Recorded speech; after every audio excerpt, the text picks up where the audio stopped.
Hello दोस्तों, राम राम जी। स्वागत है आपका मेरे न्यू ब्लॉग में।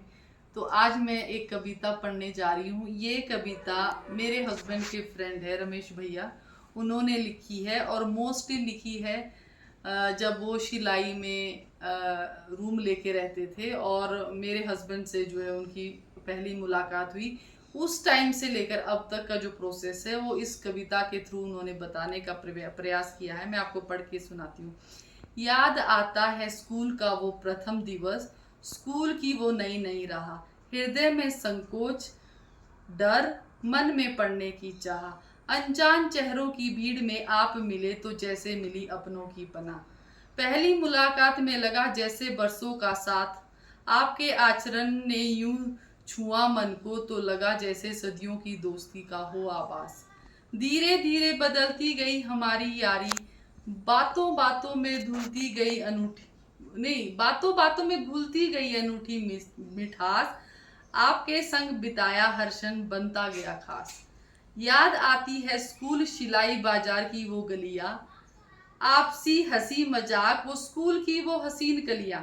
चलता गया कारवां शिलाई से नाहन की ओर, जब शिलाई से वो नाहन जो है कॉलेज में शिफ्ट हुए, कॉलेज में गए नाहन शहर की ओर, वहां नाहन की चकाचौंध ने घेरना चाहा आपको।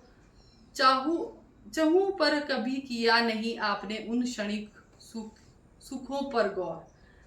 ख्वाब आंखों में थे, हौसले हृदय पटल पे थे, कभी हालातों ने तोड़ा, कभी किस्मत ने आजमाया, पर हार नहीं मानी कभी भी आपने।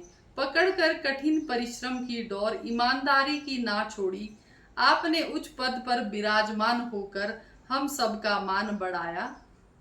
सिर्फ मित्र नहीं मेरा सर्वथा अभिमान है आप, अपने परिवार का ही नहीं पूरे क्षेत्र का चमकता सितारा है आप। हर गरीब हर जरूरतमंद की उम्मीद वो आसरा है आप। साथ चले मेरे हर मोड़ पर, गिरते वक्त में संभाल लिया, जब विपत्ति आई अपनों ने मुंह मोड़ा तो हाथ हाथ थाम लिया। खामोशी में भी समझ जाए मेरी भावनाएं मेरे जज्बात, ऐसा सच्चा मित्र मिला मुझे जैसे ईश्वर की हो अद्भुत सौगात। तो रमेश भैया हिज लेक्चरर हिंदी। तो भैया मेरे से कोई पढ़ने में गलती हो गई हो तो सॉरी। ये भैया के रमेश भैया जो लेक्चरर हिंदी है उनके जज्बात हैं मेरे हस्बैंड के लिए।